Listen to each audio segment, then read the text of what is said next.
Les agradezco mucho la invitación a las organizadoras de este evento académico para estar en la inauguración del mismo.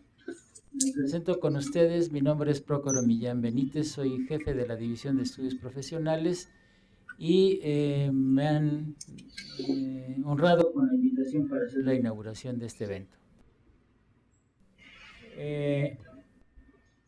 El objetivo de esta mesa es dar a conocer a la comunidad de la Facultad de Psicología los resultados de investigaciones actuales en las cuales han colaborado y colaboran profesores e investigadores de nuestra facultad que sobre el talento para dominar los temas que van a escuchar ustedes a lo largo de... Voy a referirme de manera muy sintética a cada uno de ellos. No, obviamente no voy a hablar de todo su currículum porque me llevaría un buen número de horas, pero sí les voy a adelantar lo que pueden ustedes esperar de los ponentes de esta reunión. Empiezo con la doctora María Teresa Monjarás Rodríguez, clínica infantil. Ella es licenciada y tiene el doctorado en psicología por la UNAM. Ha participado en diferentes proyectos de investigación relacionados con psicología clínica en niños y adolescentes. Es autora de algunos artículos relacionados con el estrés, el afrontamiento y la psicopatología en la infancia en revistas nacionales e internacionales. El doctor Rodolfo Bernal Gamboa, del Laboratorio de Cognición Comparada. El doctor en psicología es egresado de la UNAM, es SNI 1 desde hace 9 años, es autor de 42 artículos científicos, destacándose las publicaciones en Learning and Memory, Psychoeconomic Bulletin and Review y Frontiers of Psychology. Ha participado en la edición de 8 libros, es autor de 18 capítulos de los mismos y de 5 artículos de divulgación científica. La doctora Melissa García Meraz, del Laboratorio de Psicología Social, Procesos Colectivos y Redes Sociales. Es doctora en Psicología Social, maestra en Humanidades y Filosofía, licenciatura en Antropología Social y Psicología. Primer lugar en el concurso nacional de tesis de licenciatura del CENEIP, mención honorífica en el concurso interamericano de tesis de doctorado de la CIP. Líneas de investigación sobre conductas solidarias en eventos colectivos, redes sociales y las relaciones de noviazgo, y es integrante del Sistema Nacional de Investigadores nivel 1. La doctora Claudia Margarita Raful Loera, de su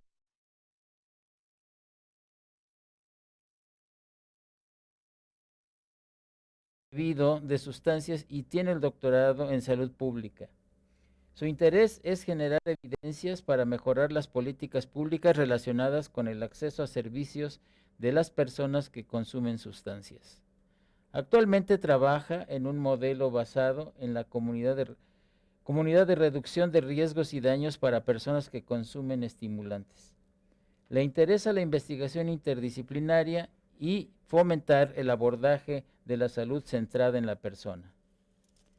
La doctora Paulina Arenas Landgrave es del programa de atención para personas con depresión y riesgo suicida. Ella es licenciada y doctora en psicología por la UNAM.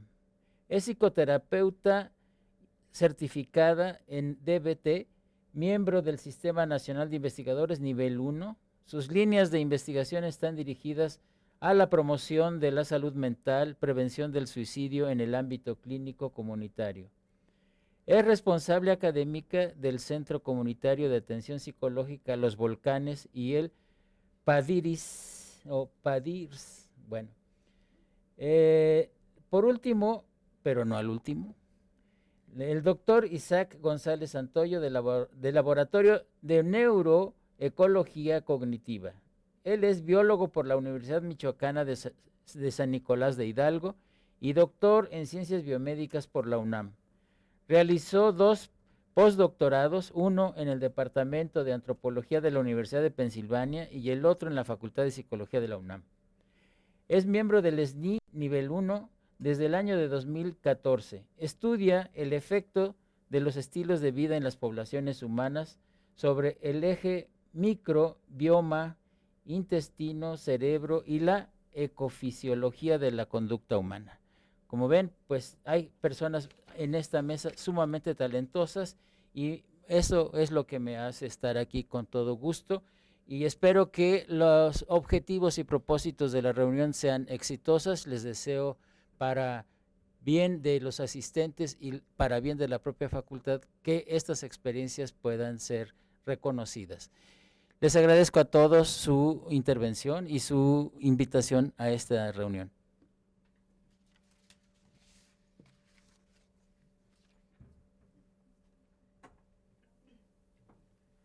Muchísimas gracias, maestro. Al contrario, le agradecemos tanto a él como a todos y cada uno de ustedes que están aquí con nosotros. El día de hoy tenemos, realmente yo estoy muy contenta, muy contenta de tener la oportunidad de por primera vez presentar este evento desde lo que es la Red Académica para la Interdisciplina en Psicología. Es algo que se empezó a trabajar en el 2019 por no solamente nosotros que estamos aquí, sino por todo el grupo de jóvenes investigadores y algunos veo por acá, que me da muchísimo gusto que estén y que nos acompañen. También sabemos, y por eso la transmisión en vivo nos es muy importante, porque sabemos que hay algunos de nuestros colegas que están haciendo su sabático en otros países, entonces nos van a poder ver, seguramente nos estarán viendo, así que la doctora Yunuen, la doctora Cristina, que también nos acompañan en redes, pues estarán muy orgullosos de que estemos haciendo este evento, que consiste en poder presentar esta red y estos trabajos que se han hecho de cada uno de los integrantes de la red. Y bueno, pues esta red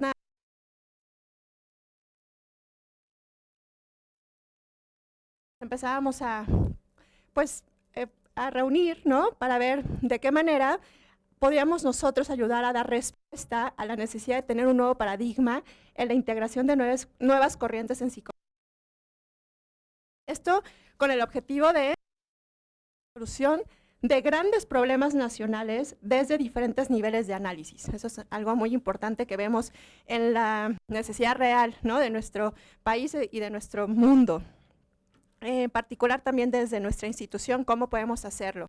Otra cosa importante, nada más les puse 4 propósitos porque tenemos bastantes de estos objetivos específicos que hicimos en conjunto, pero nada más resaltar la importancia de poder promover la interacción entre las distintas áreas psicológicas para la investigación multidisciplinaria e interdisciplinaria. Sabemos que eso se dice de manera muy frecuente, pero se hace poco. Y entonces pues parte del objetivo de esta red es poder lograrlo. Y bueno, por supuesto para nosotros es importante también que lo hagamos con nuestros estudiantes y con nuestros colegas. Impulsar la investigación mediante la obtención de recursos financieros y la vinculación con laboratorios dentro y fuera de la facultad en los que se puedan realizar prácticas y capacitación para nuestros estudiantes. Esto es algo muy importante y es parte de la red, ¿no? Lograr un ambiente propicio para la comunidad estudiantil universitaria con un entorno seguro, de respeto y con acciones de impulso y cuidado a la salud física, emocional y mental. Muchas problemáticas y algunos de los expertos que van a escuchar abordan las importantes en la actualidad, desde violencia, consumo de sustancias, suicidio, entre muchas otras más, ¿no?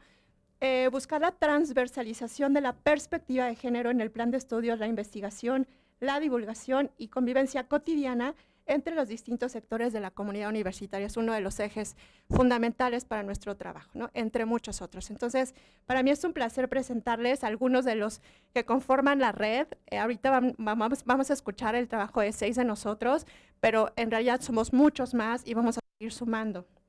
Les agradezco un espacio y a los que pues no pudieron estar en las diferentes actividades académicas, pero estos son algunos de los miembros de la red que quiero que conozcan, ¿no? No voy a detenerme en mencionarlos para no tomar más tiempo. Y bueno, nada más compartirles también un poquito de nuestras experiencias que estamos haciendo un collage de recuerdos porque no solamente es lo académico, ¿no? Para hacer red, creo que las redes se construyen desde la vinculación, desde lo afectivo, desde los momentos sociales que compartimos en los pasillos, en los diferentes lugares y espacios para compartir. Muchísimas gracias y es un placer para mí presentarles ahora a la doctora María Teresa Monjarás Rodríguez, quien nos va a presentar un poquito acerca de su trabajo. Por favor, doctora.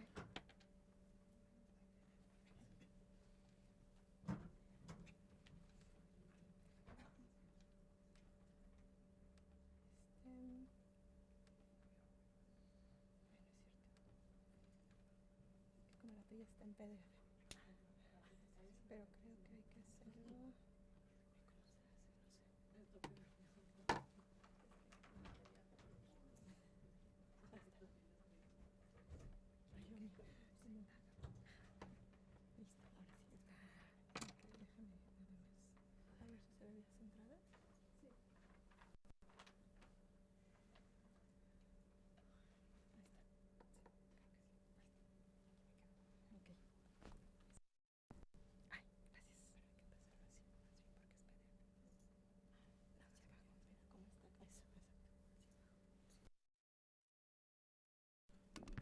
Bueno, pues agradezco la invitación y bueno, pues es un honor para mí, ¿no?, estar en esta mesa con tan distinguidos colegas. Yo pues recién me he integrado a la red, creo que soy de las generaciones más que bueno, recién ha llegado y bueno, pues para mí es un honor el poder estar aquí con ustedes compartiendo esta experiencia y bueno, pues la idea también es conocer el trabajo de mis colegas para pues en un futuro hacer un trabajo en conjunto, ¿no? Creo que sería lo ideal.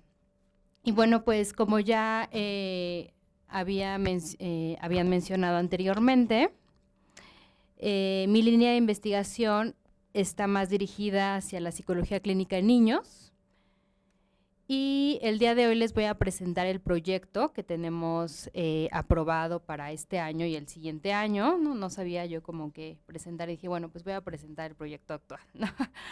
Para quienes se interesen, pues puedan integrarse a este proyecto. Entonces, un poco de los antecedentes, ¿no? Como bien lo dice aquí ya el título. Parte como justo de el estudio del afrontamiento, de los problemas internalizados, los problemas externalizados, promoviendo estrategias adaptativas, ¿no? Ahorita voy a explicar un poco cada uno de estos conceptos para que quede más claro. ¿Qué es esto del afrontamiento? Bueno, pues ya autores como Lazarus y Folman lo han definido, ¿no? Junto con esta correspondencia entre el estrés y el afrontamiento, lo definen como estos esfuerzos cognitivos, ¿no?, y de comportamiento para manejar estas demandas específicas, ¿no? O bueno, para también afrontar ante estas situaciones estresantes. Y bueno, hay algunos otros autores que también lo han definido, como Friedenberg, que ella nos habla, ¿no?, de que van a ser como todas estas estrategias en relación a los pensamientos, los sentimientos y las acciones que un individuo usa para tratar justo con estas situaciones problemáticas de su vida diaria. Y bueno, es importante también mencionar que algunos autores como Skinner y Gembe refieren justo que el afrontamiento es un proceso, ¿no? Es un proceso que, bueno, se da, ¿no?, desde esta primera infancia hasta la adultez. Entonces, bueno, pues no es la misma ni las mismas estrategias, ¿verdad?, que utiliza un niño preescolar en la primera infancia que un adolescente. Entonces, justo como para ver estas trayectorias, ¿no?, en cuestión de afrontamiento, pues también hemos hecho como esta intervención y bueno, estos estudios. Este es el modelo de Friedenberg, que nos habla justo de cómo se da este proceso de afrontamiento, ¿no? Nos dice que, bueno, hay una primera evaluación donde justo nos preguntamos si esa situación es estresante, es una demanda, es una pérdida, me presenta un desafío, que aquí, bueno, no va a ser lo mismo, ¿no?, para otra persona. Entonces es ahí justo que hacemos esta primera evaluación, ¿me estresa, no me estresa? Y bueno, después, ¿cuáles son esas herramientas que yo tengo para enfrentar esta situación, ¿no? Estos pensamientos, estos sentimientos, estas acciones, para después ver los resultados y hacer una tercera evaluación, saber si me funcionó o no me funcionó. Si me funcionó, será parte de mi repertorio de afrontamiento, y si no me funcionó, pues entonces ya no la utilizaré, ¿no? Ojalá fuera así de fácil y de automático, pero pues intervienen las emociones, las situaciones personales, el ambiente, ¿no?, la misma situación. Hay preescolares, niños de 3 a 6 años, ¿no?, que hemos observado que llegan a pegar, llegan a gritar cuando se enfrentan ante una situación estresante. Y bueno, pues cuando hacemos un estudio más profundo, justo vemos que es una conducta totalmente aprendida, ¿no? Que aunque sabe que no le funciona, porque lo van a regañar las maestras, ¿no?, porque va a tener más consecuencias, más castigos, digamos, lo sigue haciendo porque es una cuestión aprendida, ¿no? O sea, no conoce otra cosa en su ambiente. Entonces, bueno, de aquí nos pasamos justo a los problemas internalizados y externalizados, porque justo se ha visto, ahorita les voy a enseñar un modelo, ¿no? Se ha visto que es un mediador, ¿no?, entre el estrés y los problemas internalizados y externalizados. ¿Qué es esto de los problemas internalizados? Algunos le llaman problemas interiorizados y exteriorizados, creo que es una cuestión ahí de traducción, ¿no? Estos problemas internalizados, ¿no?, se caracterizan más como por estos comportamientos que justo como lo dice su nombre, ¿no?, es más hacia lo interior, como la depresión, la ansiedad, las quejas somáticas, ¿no?, el dolor de cabeza, dolor de estómago. Y por el contrario, ¿no?, los problemas exteriorizados van más hacia el exterior, ¿no?, que incluso pues ya pueden producir algún conflicto o daño en el entorno, tales como la agresión, la impulsividad, la hiperactividad. Y bueno, este es un modelo que hizo la doctora, bueno, hicimos en colaboración, ¿no?, ella es la principal autora, la doctora Edith Romero Godínez, y aquí, bueno, se hizo con niños de 8 a 12 años, justo para ver cómo funcionaba el afrontamiento como mediador, ¿no?, entre el estrés y los problemas internalizados y externalizados, con niños mexicanos, ¿no?, aquellas situaciones que más les, bueno, las áreas de estrés fueron pues la falta de confianza y respeto, la presión escolar, la agresión verbal y burla, el regaño y castigo. Y bueno, aquí resultaron significativos 3 estrategias de afrontamiento, que una es centrar en la emoción, otra es la funcional y otra es la disfuncional. El afrontamiento evitativo no resultó como significativo en este modelo. Obviamente en el afrontamiento funcional, a mayor afrontamiento funcional, menor problemas internalizados y externalizados, a diferencia del afrontamiento disfuncional, ¿no?, que es lo contrario. Aquí algo interesante, bueno, pues es que el afrontamiento centrado en la emoción, a mayor afrontamiento centrado en la emoción, va a haber mayores problemas internalizados, pero menores problemas externalizados. Y bueno, pues justo queremos saber, ¿no?, si este modelo también se aplica a los niños de 4 a 6 años, porque aquí no salió el afrontamiento evitativo.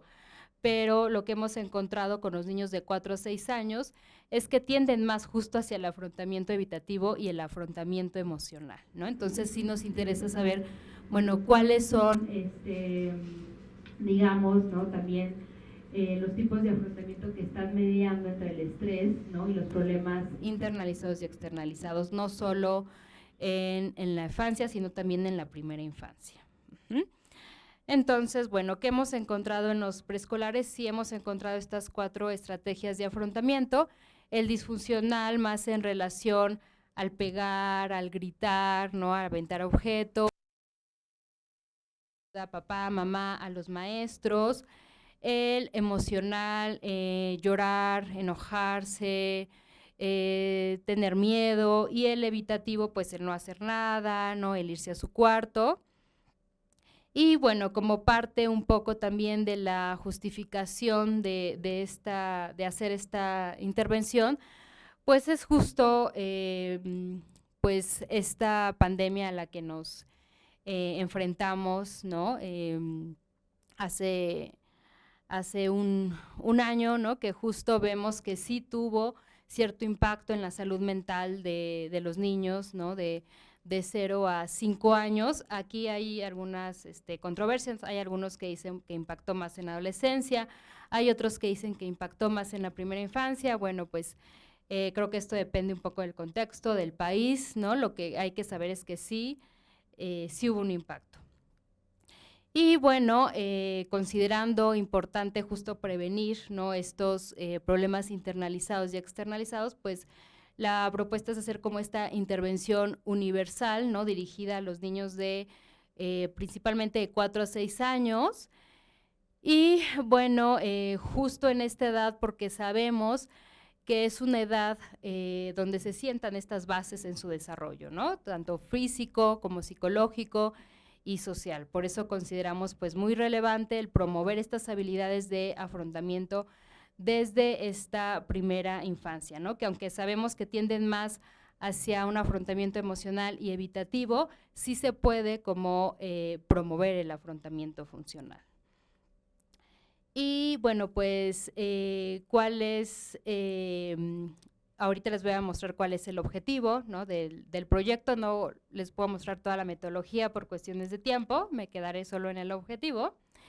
Pero bueno, quiero compartir con ustedes que también se hizo una investigación, ¿no? Junto con la doctora Lilia Albores, donde justo comparamos 2 muestras, ¿no? Una muestra de preescolares del 2006 y una muestra que se evaluó durante la pandemia, para ver justo, ¿no? Si había diferencias en cuanto a estos problemas internalizados y externalizados.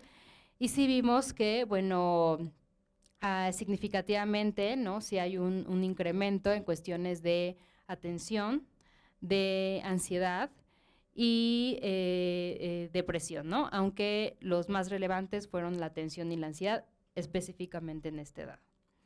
Y bueno, ya para terminar, quiero mostrarles pues cuál es el objetivo. Justo es como promover, ¿no? el afrontamiento para disminuir el nivel de problemas internalizados y externalizados que nos reportan los padres, a través justo de esta intervención basada en afrontamiento, con 2 modalidades. Aquí en clínica pues es difícil tener un grupo control y decir no le doy a pues a este grupo no le doy la intervención, ¿no? Porque hay una necesidad, venimos de pandemia y pues realmente sería antiético tener un grupo control.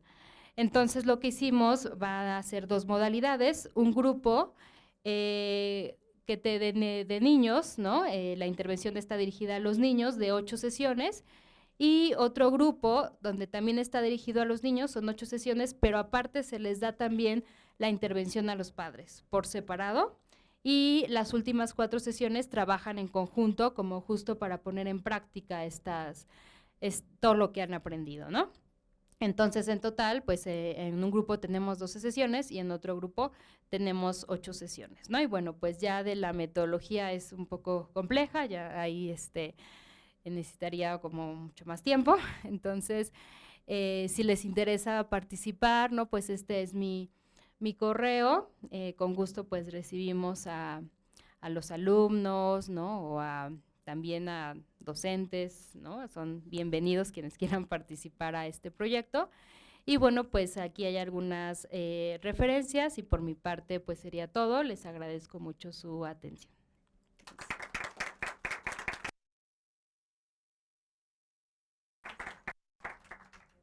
Muchísimas gracias, doctora Tere.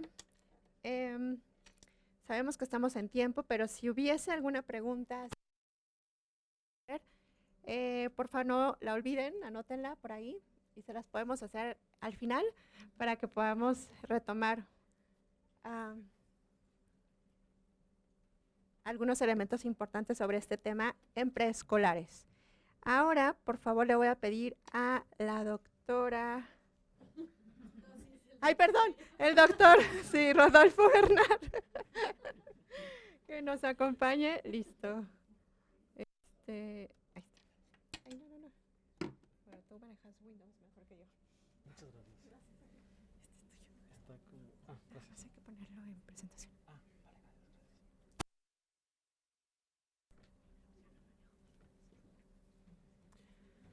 Pues muchísimas gracias por su asistencia, gracias a la doctora Arenas, a la doctora Raful por la organización del evento. Voy a comentarles un poco lo que hemos estado realizando en el laboratorio desde el 2015, ya que fue que entramos acá a la facultad. Como ustedes pueden ver, el laboratorio se llama Laboratorio de Cognición Comparada porque nos interesa evaluar cómo adquieren el conocimiento, lo transforman y lo utilizan muchos animales, incluidos los humanos, pero también otros de ellos. Entonces, les diré brevemente qué tipo de tareas tenemos para estudiar los diferentes procesos cognitivos en los animales con los que hemos podido trabajar. Entonces, cuando trabajamos con estudiantes universitarios, lo que hemos realizado son tareas generalmente de computadora y utilizamos tareas que se diseñan en videojuegos para mantener su atención y para que no se aburran bastante. Entonces, uno de los que más nos ha ayudado es una tarea en la cual ellos tienen que estar disparándole a naves enemigas y ha sido muy interesante los resultados que hemos tenido al respecto.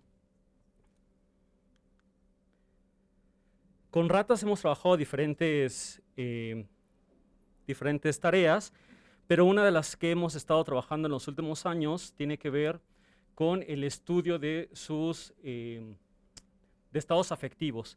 Particularmente lo que hacemos es, como ustedes pueden ver, les hacemos cosquillas a las ratas para que podamos evaluar si en estados afectivos positivos generados por las cosquillas pueden tener diferentes ejecuciones en tareas que tienen que ver con memoria, con aprendizaje, con cooperación, con conducta prosocial. Y como pueden ver, es un protocolo bastante adecuado, tanto para atraer a estudiantes que les guste hacer cosquillas a las ratas, y las ratas disfrutan bastante este tipo de protocolos.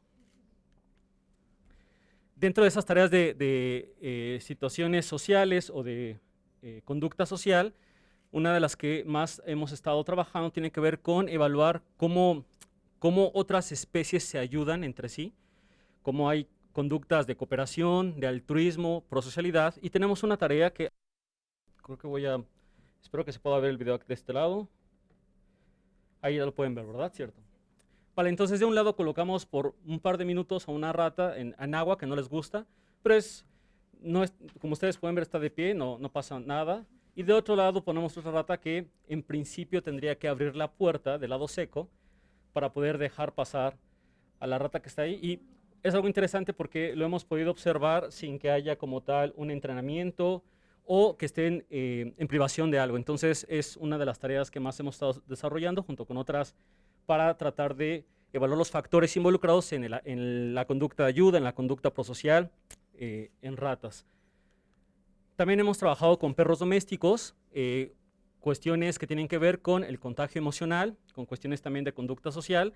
Como ustedes pueden ver, ahí una de las tareas es ir a la casa de los perros que viven con sus humanos y hacer algunas tareas, por ejemplo, en términos de qué tan rápido imitan, en este caso, el bostezo.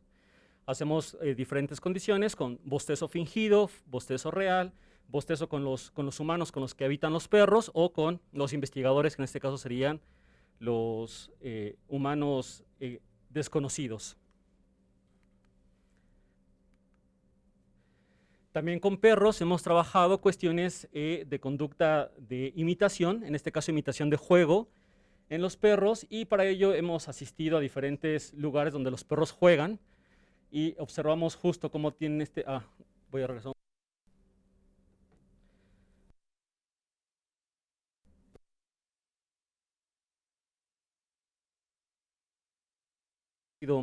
Hay un contagio en el juego, en la imitación del juego. Lo hemos hecho generalmente en diadas y es otra de las cuestiones en las cuales hemos trabajado con los perros domésticos.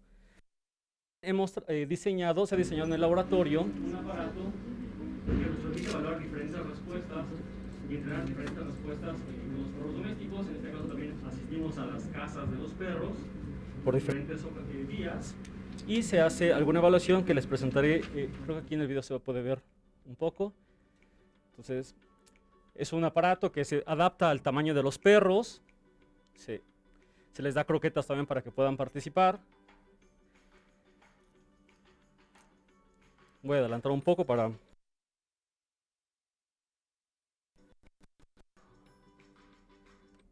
no se puede adelantar, pero qué con ellos en este caso. Y otra de las cuestiones que hemos trabajado es con otro animal, particularmente es con este insecto, con el gusano de la harina o el Tenebrio molitor.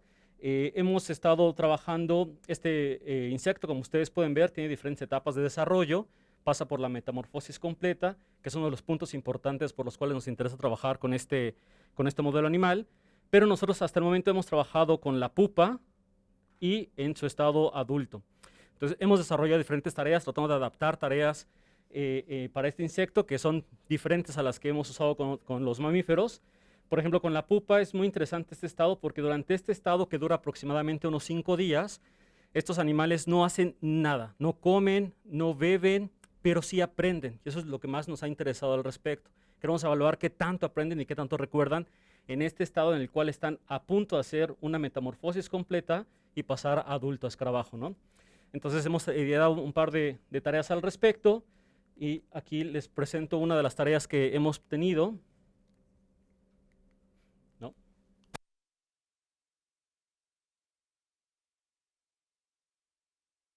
Lo que se mide con esos animales, que les digo no hacen nada en esa etapa, es movimientos abdominales. ¿Okay? Responden a muy pocos estímulos, porque esto lo que es en esta etapa como justo no se tienen que concentrar, no comen, no beben, no hacen más que estar preparándose para el cambio. Entonces este movimiento les ayuda a alejarse de los posibles depredadores. Y es lo que hemos utilizado para estimularlos y poder evaluar cierta conducta, ¿no? Aquí es con la luz a lo que responden. Y lo que hemos visto justo en este caso es que aprenden a habituarse a este estímulo. Lo cual es muy interesante, retomando nuevamente lo que les comentaba, de que el aprendizaje es más vital que alimentarse o que estar tomando líquidos, ¿no? Y en la etapa del escarabajo ha sido un poco más fácil, hemos desarrollado otras tareas que también se han podido evaluar.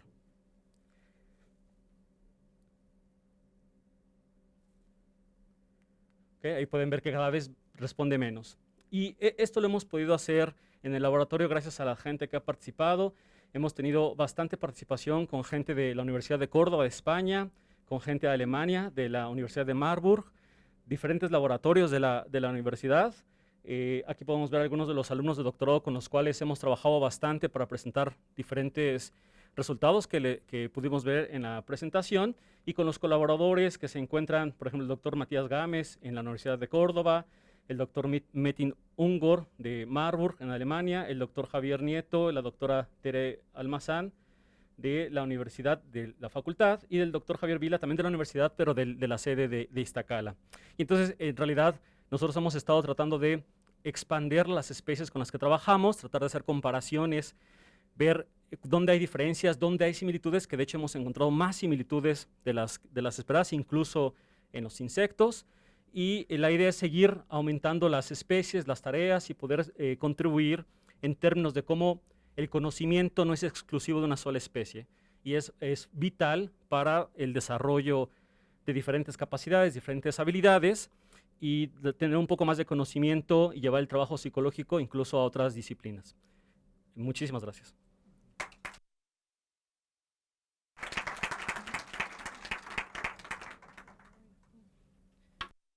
Muchísimas gracias, doctor Rodolfo. Yo quisiera estar ahí después, pero como una colaboradora, si mis perros y yo podemos participar en sus experimentos, por favor, cuente con nosotros. Tenemos 3 opciones. Ahora, por favor, le pediré a la doctora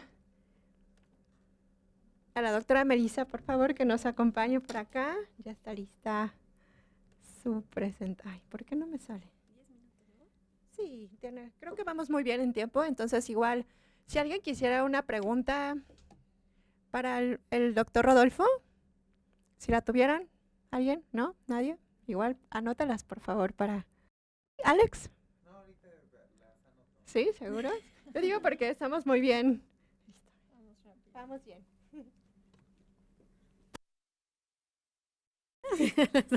Se ve que la sufrió para agacharse. Bien, bueno, pues nosotros estamos en el área de psicología social. El laboratorio realmente lo que hace un poco es pues realizar algunas investigaciones en torno a situaciones colectivas, que la psicología social, al menos que se trabaja dentro de la facultad, pues tiene estas 3 grandes áreas de psicología social de la interacción, psicología colectiva y la psicología social de los grupos. En este caso solo les voy a hablar un poquito del proyecto que voy a llevar al sabático, porque bueno, es realmente el que está más cercano, y hablo acerca de las citas románticas, las conductas que se dan dentro de estas citas, referentes sobre todo a los alimentos y algunos riesgos que pueden ir asociados. Entonces, brevemente, bueno, hablando un poco acerca de las relaciones de pareja dentro de la cita romántica, pues hay una idea acerca de que realmente es posible en el área de la psicología social acerca de los roles de género y aquellas que tienen que ver con las citas que se dan en los primeros encuentros. No le ponemos de noviazgo porque, bueno, esas citas románticas puedan o no estar relacionadas. ¿Sí se escucha sin que esté en el micrófono? ¿Sí? Porque me voy a cansar muy rápido en las rodillas y estoy así. Bueno, decía, entonces, esta idea acerca de cómo las conductas pueden darse realmente dentro de una cita romántica. Es una idea ya convencional acerca de que los roles de género impactan mucho en las relaciones que tenemos cuando salimos en situaciones de noviazgo. O sea, realmente esta situación está en todos lados, pero muy específicamente podemos verlo en personas que salen en citas de noviazgo, ¿no? Los roles que tienen los hombres pues casi siempre son más activos. Es decir, ustedes están en una cita de noviazgo y de repente se dan cuenta, ¿no?, de esta estereotipación alta que tenemos relacionada a que pues las mujeres como que esperamos a que los hombres pidan la cita, no son los chicos los que invitan a salir, las chicas dicen que sí, son los chicos los que ven un poco más acerca de qué va a pasar alrededor de la cita y las chicas llevan un rol que pues es un poco más relacionado a la parte más afectiva, ¿no? Por mucho tiempo, pues se ha dicho que realmente esto podría ser como una situación en la cual pues, los hombres tienen un papel activo y las mujeres tenemos pues como este rol más pasivo, pero realmente lo que se ha estudiado a través de la literatura es que este rol pues tampoco es tan pasivo, ¿no? Es un rol que es mucho más afectivo, mucho más de, pues me tengo que, si alguien cuenta los chistes, pues yo me tengo que reír de los chistes, ¿no? Y esto no es pasivo, o sea, a veces incluso los chicos que están en investigación dicen, pues aunque el chiste no sea bueno, me tengo que reír, ¿no? Entonces, hay una cierta situación que pues tampoco está en el trato pasivo. La idea de estudiar los scripts o los guiones relacionados a las citas de noviazgo, pues es algo bastante relevante. También se ha encontrado que, por ejemplo, cuando una relación de pareja ya ha avanzado, pues existe una especie de nostalgia romántica, es decir, recordar los aspectos positivos de nuestra relación de cuando ésta inició, ya sea la primera cita, el primer beso, la pedida de mano o demás cosas, pues ayuda mucho que las parejas perciban que la narrativa de su relación realmente es positiva y que realmente han llegado a una situación especial. Estas pues también reportan mucho más satisfacción o mucho más situaciones relacionadas a la intimidad e incluso al compromiso. ¿Qué hay entonces acerca de estos guiones? Bueno, un poco lo que hemos estudiado, les comentaba, tiene que ver con la idea de, pues, qué se come, ¿no? Hay un área muy interesante dentro de la psicología social que está relacionada a la comensalidad. La comida en las citas románticas es súper importante, ¿no? En realidad en todas las interacciones sociales. Cuando las personas se reúnen a comer, pues da mucho la idea de que uno no quiere comer solo, uno quiere estar en compañía de otras personas. Y aquellas cosas que las personas pues también dicen mucho acerca de su relación. Nosotros cuando tenemos esta idea de estar con unas personas, pues en realidad comer con otras personas es considerado un símbolo de cooperación, se construye intimidad entre las parejas, los amigos, los colegas y los familiares. O ya lo vieron un poco en las fotos que Pau nos puso aquí, ¿no? Siendo para muchas culturas un símbolo también de cercanía. Son tan importantes en nuestra vida, en nuestra interacción social, que nos comunicamos y aún como parte de la expresión de lo que somos y de nuestra propia identidad. La comida en sí misma forma y desarrolla relaciones cercanas y resumiendo, bueno, es un símbolo de cooperación, intimidad, amistad, socialización, reciprocidad y cercanía. Entonces, mucho de las citas en relaciones de noviazgo o en citas románticas que sea relacionada a la comida, pues tiene un poco que ver, por ejemplo, con las interacciones que tenemos para ir a comer con diferentes personas, qué es lo que consumimos y cómo esto podría traer cercanía o incluso podría modificar cierta parte de la atracción que tenemos hacia otras personas. En algunos escenarios que estamos haciendo las citas románticas, pues por ejemplo que las personas tengan una dieta restrictiva, quizás hace que las personas los puntúen con un menor dato de masculinidad, por ejemplo. En el caso de los hombres, pues aquellos que consumen cosas o alimentos que son considerados como más masculinos, pues también son reportados como más atractivos, ¿no? Las chicas que consumen alimentos más considerados femeninos, como yogur, como frutas, como ensaladas y demás, pues también son considerados como de una manera mucho más positiva, ¿no? La investigación aquí interesante pues, son aquellos que tenemos dietas restrictivas, ¿no? Yo soy vegetariana desde hace muchos años y pues, a veces sí hay situaciones en las cuales amigos, colegas, compañeros, incluso parejas románticas me dicen como, bueno, pero ¿qué vas a comer tú? Bueno, un montón de cosas fuera de la carne, ¿no? Pero hay una percepción de esta situación, de cómo se va a interactuar con otro y que tanto estos lazos de intimidad pues podrían no darse tan manera cercana con personas que tienen dietas restrictivas. Entonces, un poco lo que hemos hecho, los primeros datos que tenemos, la idea final es tenemos en el laboratorio dos aparatos de realidad virtual donde hemos tratado de hacer escenarios de citas románticas. Al principio, pues la idea de la cita romántica pues, era bastante norteamericana, europea, y nos dimos cuenta que pues, había primero que explorar en específico estas variables culturales en México. Y un poco lo que queremos hacer es que en estos escenarios de realidad virtual, pues al contrario de pensar todavía en esta idea de película, de bueno, van a un restaurante y consumen tal cosa, pues pensar qué es lo que primero hacen los jóvenes dentro de estas citas románticas y qué cosas consumen. Entonces, uno de los primeros datos que tenemos, pues es que los chicos realmente lo que hacen, o lo que reportan las chicas, es que ellas prefieren en las citas comer postres, pizzas, helados, pastas, sushis y tacos. En el caso de los chicos también hay pizzas, postres, helados, tacos, carne, café y hamburguesas, ¿no? Ese es un dato interesante dado que, pues, por ejemplo, hay estudios que nos muestran cómo el hecho de que las personas en las citas románticas compartan la comida es una alta señal de que habrá una relación posible, ¿no? Es decir, que ustedes tienen una cita y que estas personas les den comida, pues predice la segunda cita, ¿no? Si es comida que es compartida, pero esta comida aparte ha sido contaminada, es decir, es una papa que está en el plato de la otra persona y se los da con la mano, o peor aún, ¿no? Es una papa medio morder, ¿no? Que les comparte alguien más, a eso se le llama comida contaminada. Cuando los hombres hacen esto, esto predice que tienen interés para una segunda cita. ¿De verdad? Están recordando que comimos la última vez. Tenemos también, bueno, algunos datos que no son deseados para las citas. Potencialmente, bueno, la gente dice la carne, los mariscos, la cebolla, los tacos también. Los tacos tienen como esta posición de ser buenos y malos, ustedes lo saben, ¿no? Tienen las dos partes. Pescados, hamburguesas, cosas que tienen que ver con vísceras, garnachas, picante, ajo y demás cosas que pueden ser como muy pesadas para consumir, sobre todo en las primeras citas, ¿no? Hicimos algunos análisis, son bigramas que se hacen con R, porque tenemos algunas narrativas también acerca de estas citas románticas.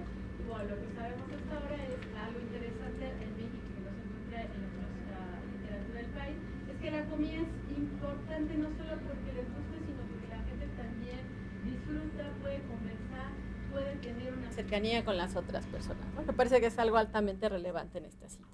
Derivado de eso, bueno, tenemos algunas narrativas también acerca de cómo se dan las guiones de conducta.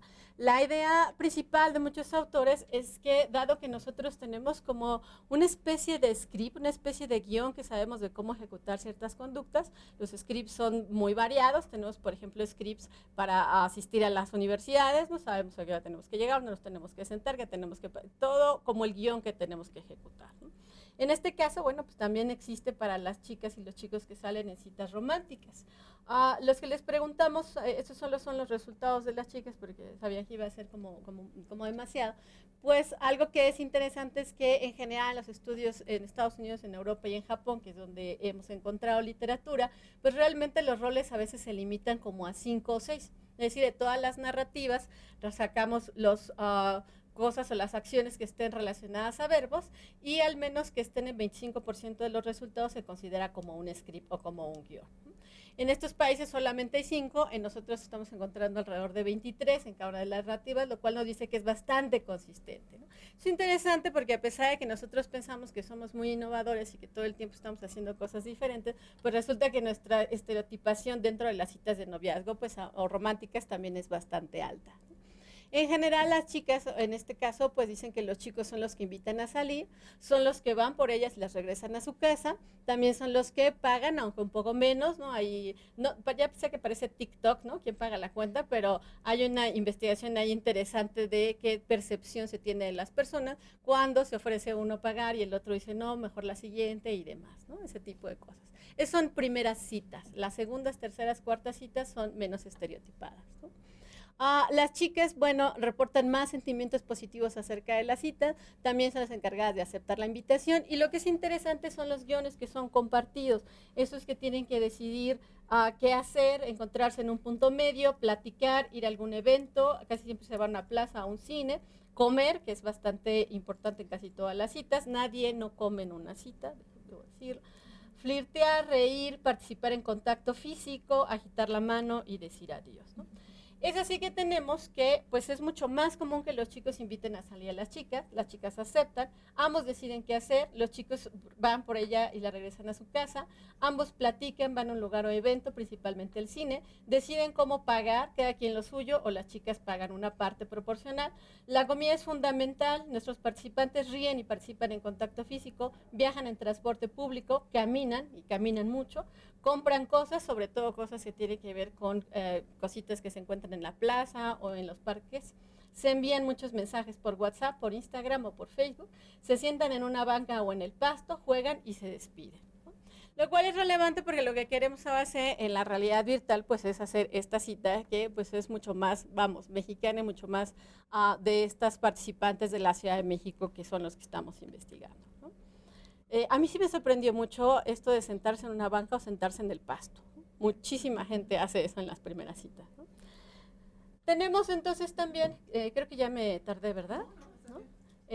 Bueno, ya nada más para terminar, pues la idea sería entonces que también se ha marcado pues un vínculo ahí interesante entre los roles de género tradicionales y la probabilidad, la posibilidad de ejecutar y experimentar violencia.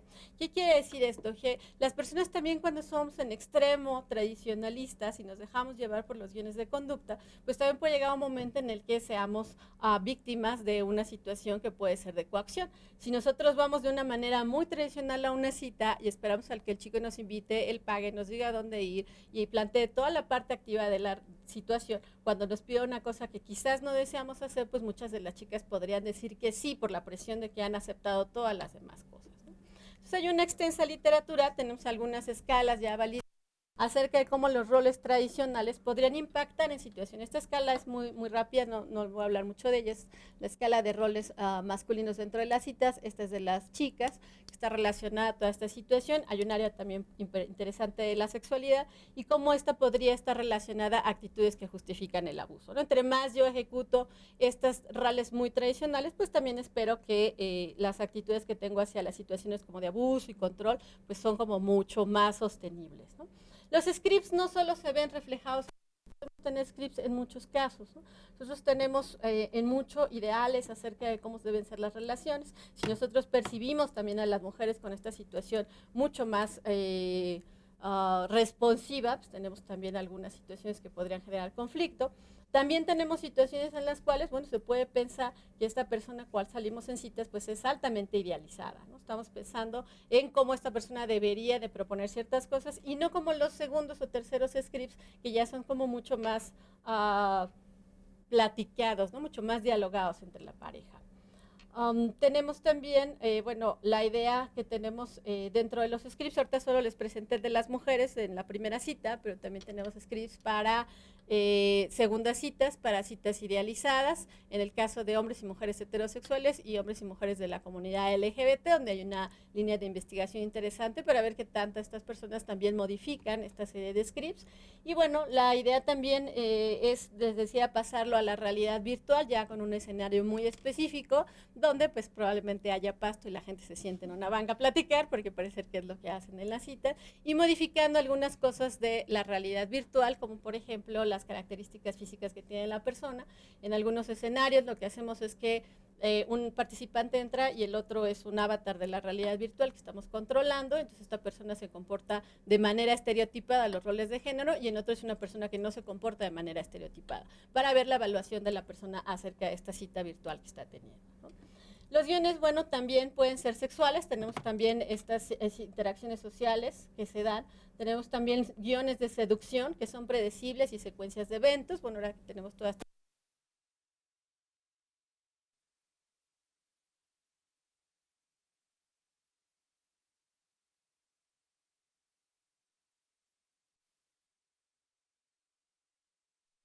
Estamos haciendo ahorita, y bueno, como advirtieron Wes y Zimmerman, las personas que se desvían de la tradición lo hacen conscientes de los riesgos inherentes, por lo que esperamos que en una época de cambio muchas personas hayan ideado estrategias creativas para reconciliar el deseo de adherirse a algunas nociones de caballería y lealtad y a las diferencias sexuales junto con sus modernos ideales igualitarios de género.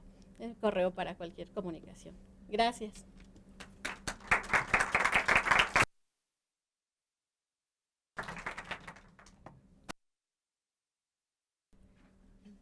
Muchas gracias, doctora Melissa. Sin duda me siento identificada en esos resultados, desde la comida, especialmente el vínculo. Y ahora vamos a escuchar el trabajo de la doctora Claudia Raful. Gracias.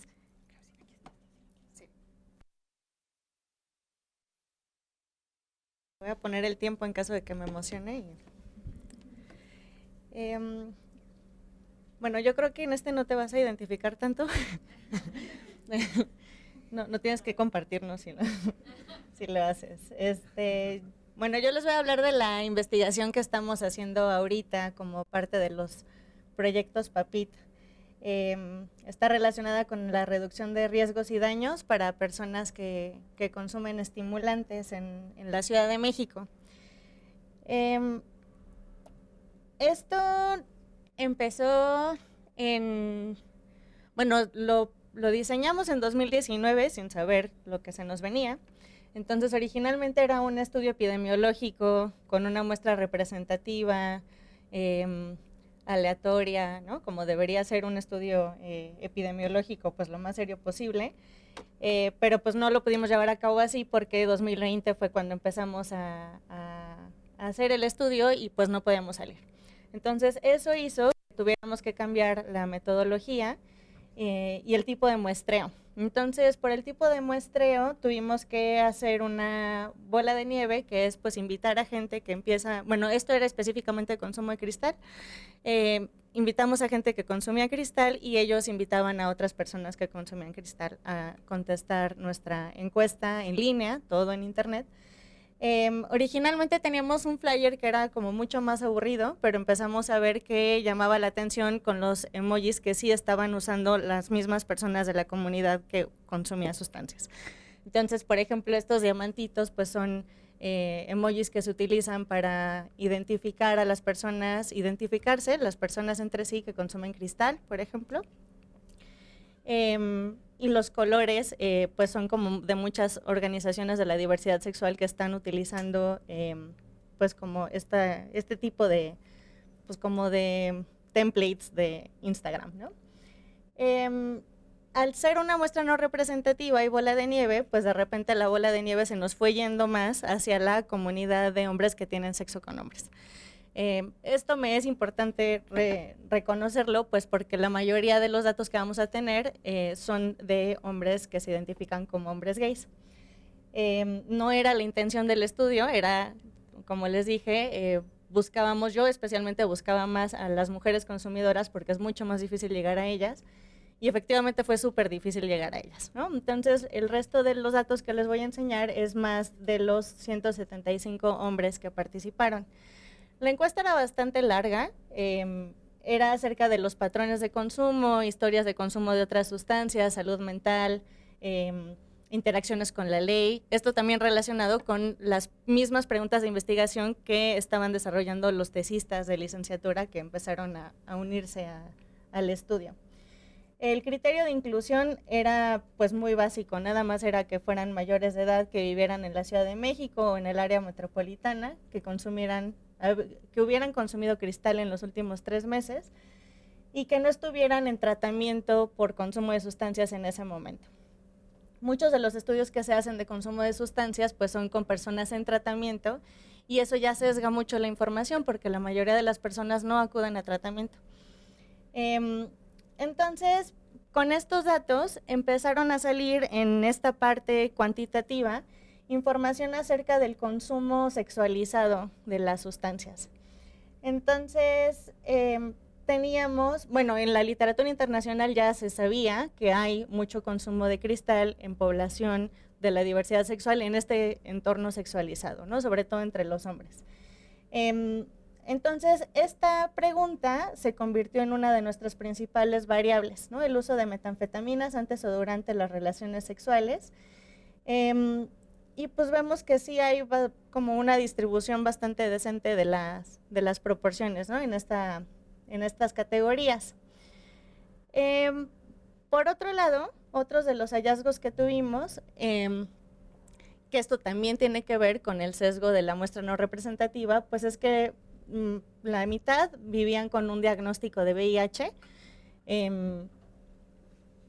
Eran personas que pues tenían para empezar el tiempo de contestar una encuesta que duraba como media hora, 40 minutos.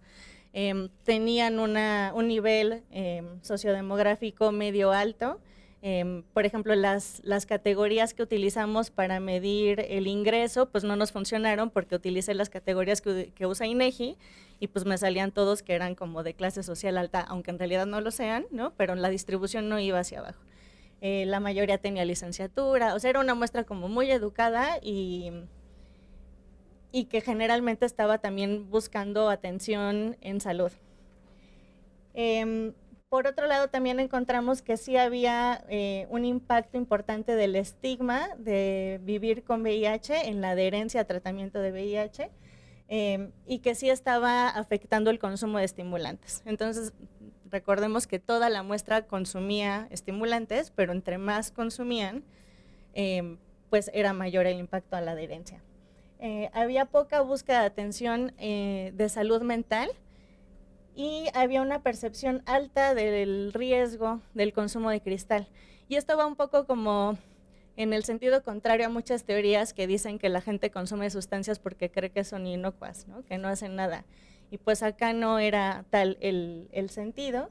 Y había también un estigma alto de consumo por sustancias. Esto de estigma lo menciono porque mientras hacíamos los ajustes para poder salir a cabo, pues también hicimos la adaptación de escalas de estigma, ¿no? Un poco como para tampoco retrasar a los estudiantes que estaban pues, buscando titularse con estos proyectos.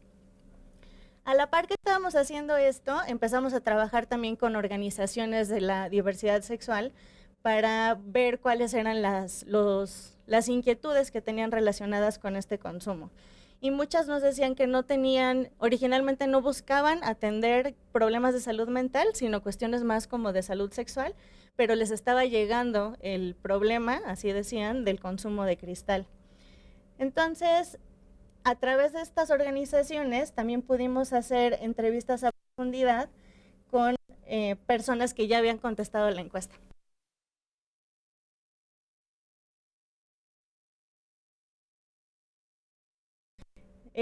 Buscamos, verán que eran 186 participantes totales, 175 hombres, buscamos a las que no eran hombres. Nadie quiso participar en las entrevistas, cosa que pues otra vez nos vuelve a decir cosas, ¿no? Acerca de pues lo oculto que está el consumo de las mujeres. fueron puros hombres cis quienes aceptaron participar en las entrevistas.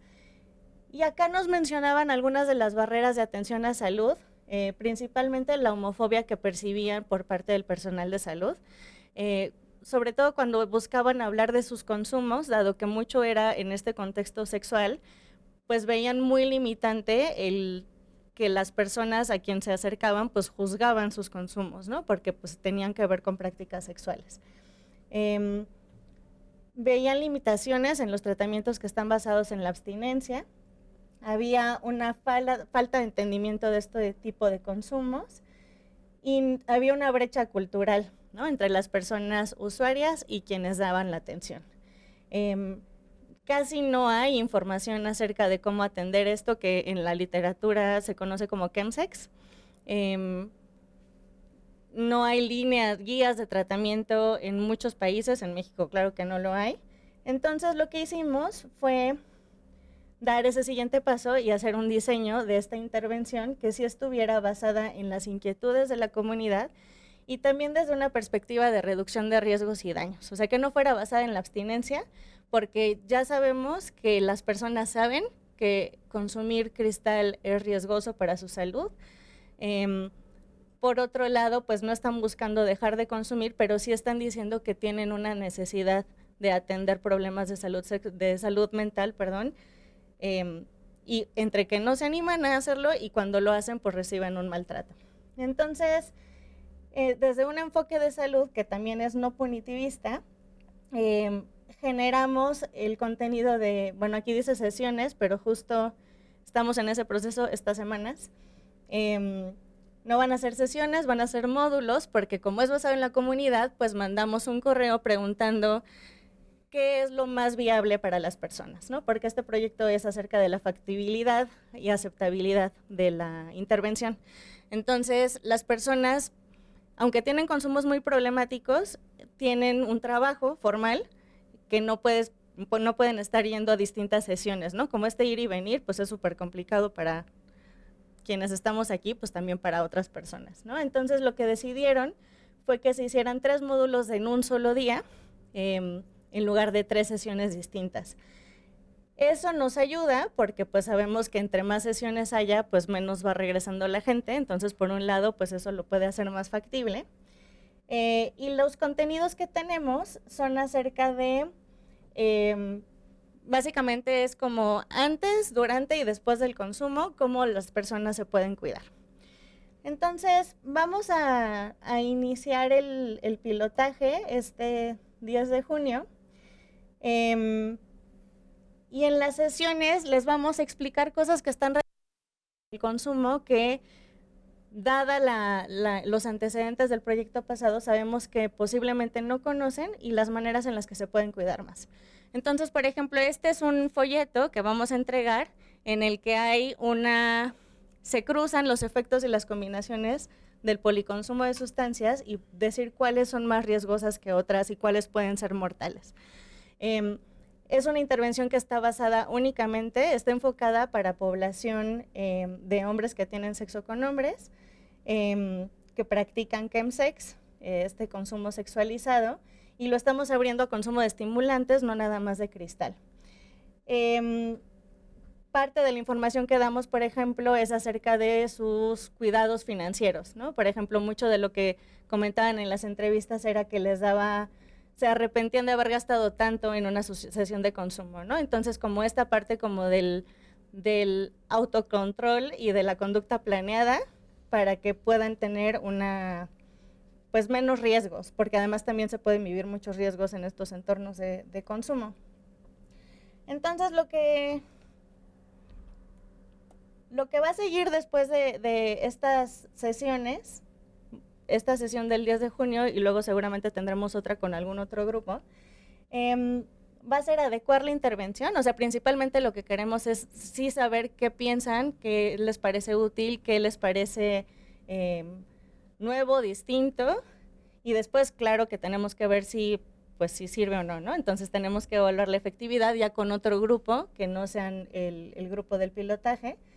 Entre los entre los datos epidemiológicos que no alcancé a mostrar, pues viene todo el componente de salud mental. Entonces sí encontramos que hay una asociación estadísticamente significativa entre chemsex y la depresión, la sintomatología depresiva alta, violencia sexual es muy alta en la población, y también el historial de los eventos traumáticos es más alto que en el resto de la población general. Nos importa tener un diálogo con la comunidad, es decir, saber qué están pensando, qué están haciendo en las organizaciones, y también tener una capacitación de los recursos humanos que estén pensando en esta otra perspectiva de la atención a las personas que consumen sustancias. Y por eso me gusta destacar que pues el equipo de investigación son básicamente otros estudiantes, ¿no? Son estudiantes principalmente de licenciatura, que algunos han estado sacando las tesis o el servicio social, pero muchos otros pues nada más es porque les interesa el tema y de repente ya se van a hacer como otras actividades a otros grupos.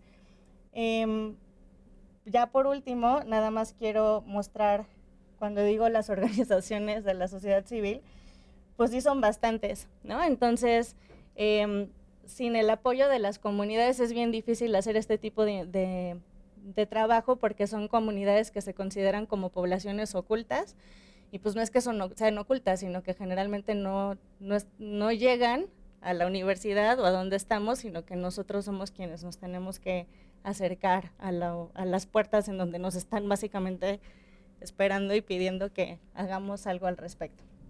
Muchas gracias.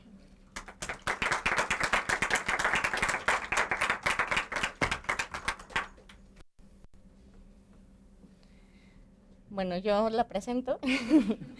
A continuación sigue la doctora Paulina Arenas, que nos hablará de todo lo que hace acerca de salud mental. Entonces,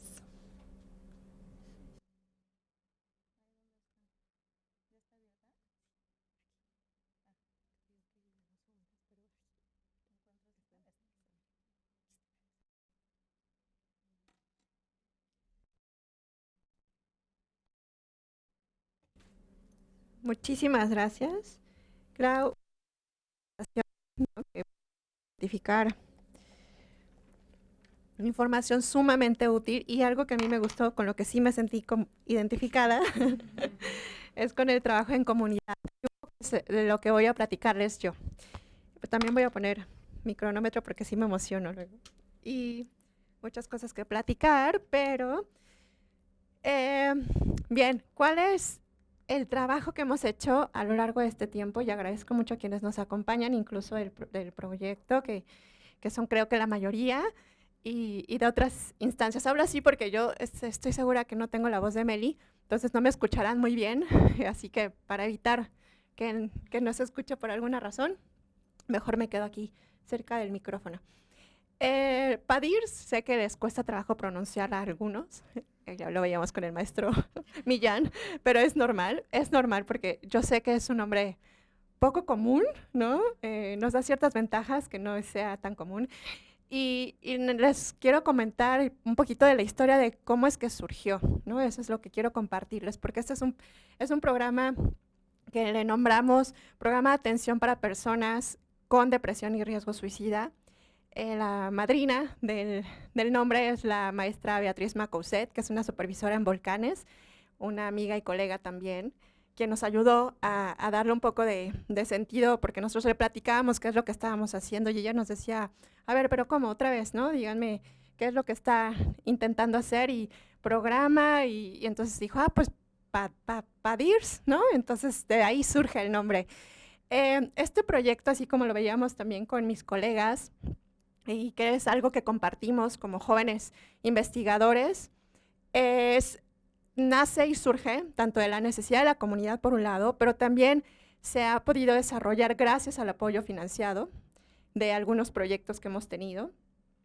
Y quiero resaltar eso, ¿no? Porque justo parte del objetivo o del propósito de este evento es eso, que veamos cómo es que se van desarrollando diferentes propuestas que tenemos ahora actualmente como programas o como laboratorios, ¿no?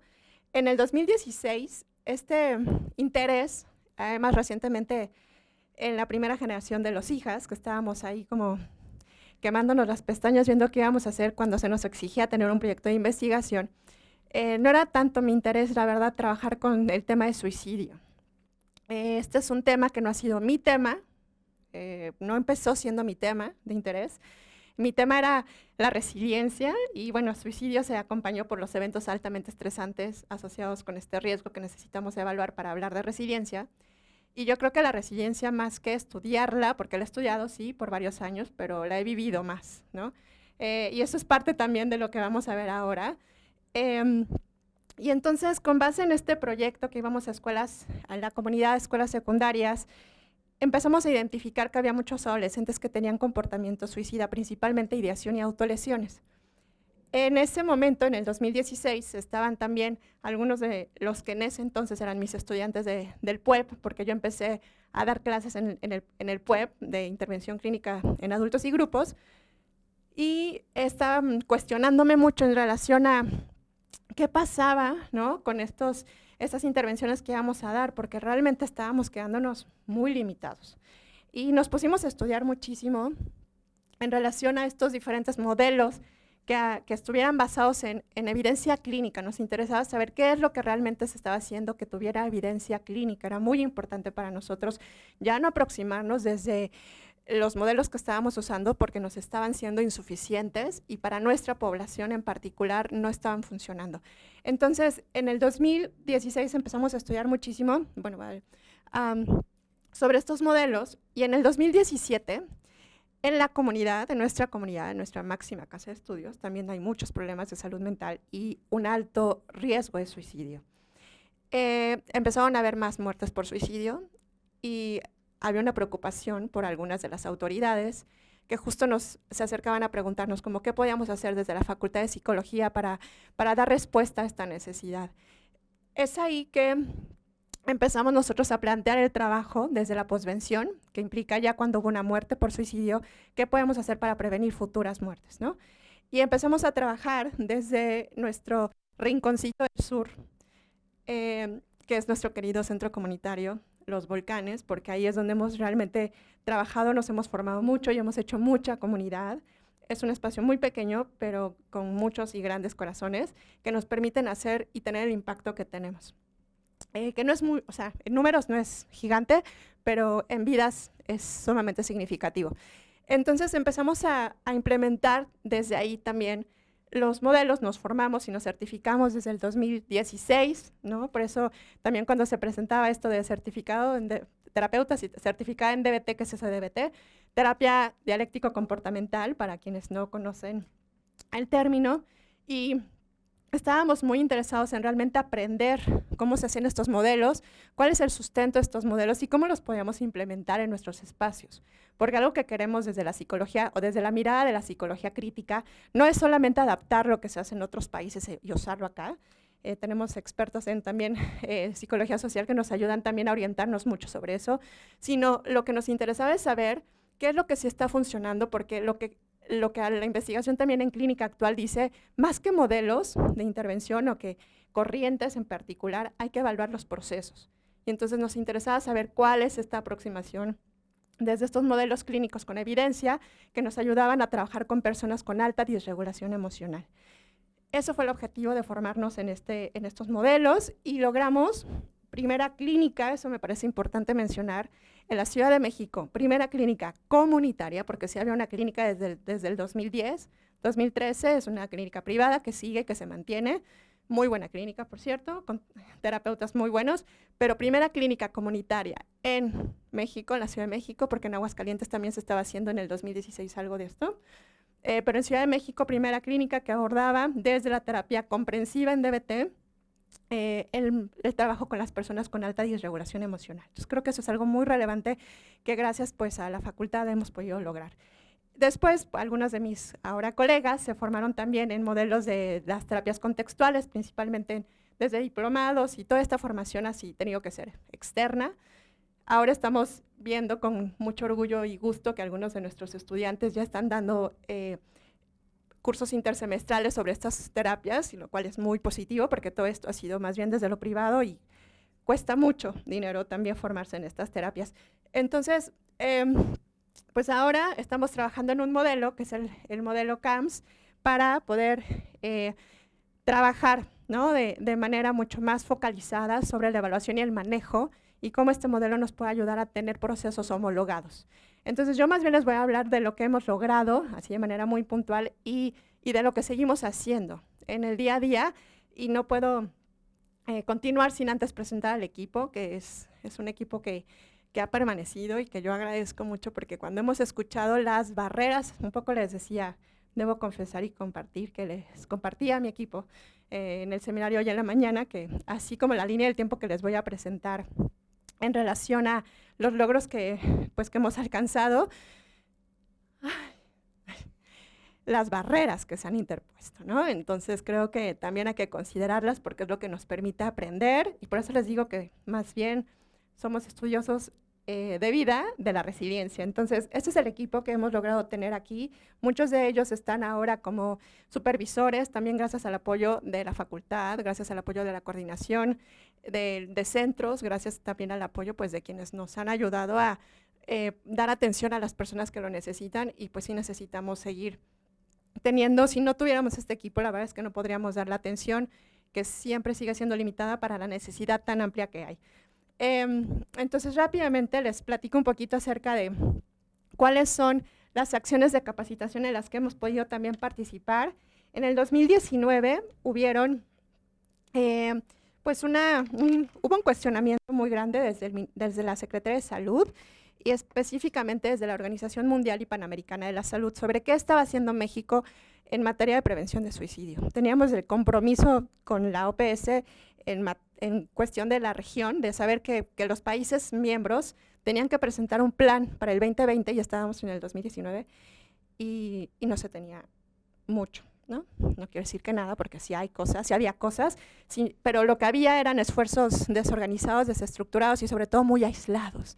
Entonces, algo que coyunturalmente con el cambio de gobierno, que nos permitió también que pues tener apertura, ¿no?, fue que llegó un nuevo equipo que tenía pues muchas ganas y mucho interés en que se le diera a la salud mental un giro distinto, ¿no? Entonces eso permitió y fue muy importante para poder hacer un taller nacional que nos ayudó a identificar algunas de las, no solo barreras, sino también de las situaciones que habían sido exitosas para diferentes estados, y con base en eso se planteó después lo que conocemos como el Programa Nacional para la Prevención del Suicidio, y se fue construyendo este modelo desde esa fecha, que está relacionado con esta como pirámide, que estás viéndolo como de por dentro, ¿no?, que tiene como objetivo nada más para que lo identifiquen y vincular a los diferentes actores y las diferentes acciones que tenemos que hacer cuando existe una situación de riesgo. El mensaje es que todos podemos hacer algo para prevenir muertes por suicidio, y además de este mensaje es acompañarlos con el que sepan saber qué hacer, porque muchas veces nos da miedo, y eso es cierto, ¿no?, que se presenta una situación de crisis emocional asociada a esta muerte por suicidio, y entonces es como la papa caliente, ¿no?, que todo el mundo la pasa porque no se quiere quedar con ella. Entonces, un poco pensando en esta necesidad y en lo real, pues nos pusimos a trabajar mucho sobre qué podríamos hacer para integrar la atención desde la comunidad hasta los servicios especializados, tanto públicos como privados. Después tuvimos esta pandemia que nos llegó, que de repente empezó, bueno, la verdad es que nosotros cuando me preguntaban, ¿y qué hizo usted en pandemia, doctora? Entonces yo la respuesta que les doy es, he trabajado como nunca en mi vida profesionalmente en pandemia, porque hubo una necesidad en relación a este tema muy, tanto salud mental como riesgo de suicidio muy fuerte. Y empezamos a trabajar con una población que a mí me encanta. Se tuvo que retirar porque se sentía un poco mal nuestra colega de enfermería.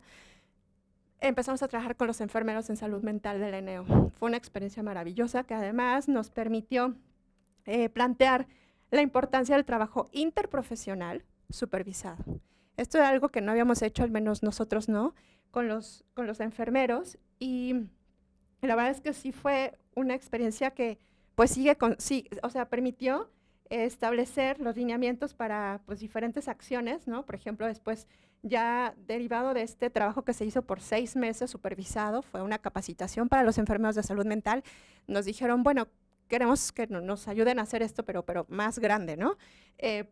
Por la coyuntura del COVID, y entonces hicimos un curso diplomado de especialización en identificación, valoración e intervención del comportamiento suicida, y esto lo hicimos en articulación con la Secretaría de Salud y la OPS, y pues se logró que estaban inscritos 7,000 personas, un poquito más, pero al menos unos 3,000, 4,000 personas recibieron esta certificación. Acá nos acompaña Juanjo, que además es miembro de nuestra comunidad, que también tomó este curso, y bueno, con todas las limitaciones que implica una capacitación de esta naturaleza para tanta gente, pero creo que el mensaje claro era, podemos hacer algo y tenemos que saber qué nos corresponde desde